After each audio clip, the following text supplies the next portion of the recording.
अगर तुम्हें बिल्लियां पसंद नहीं पर चूहे भाते हैं तो ये वीडियो बिल्कुल प्योर फैक्ट है तुम्हारे लिए। मिलो चिंटू चूहे से और शेरू बिल्ली से।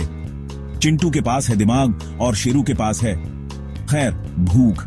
देखो कैसे चिंटू ऐसे मजेदार जाल बिछाता है कि शेरू का दिमाग चकरा जाता है। केले के छिलके से लेकर नकली पनीर तक ये तो हंसी का भंडार है। पर चिंता मत करो, ये दोनों आखिर में दोस्त बन ही जाते हैं जैसे भी। तो जल्दी से प्ले बटन दबाओ और मजे लो। याद रखना, चिंटू और शेरू के साथ हर दौड़ भाग एक कॉमेडी शो है।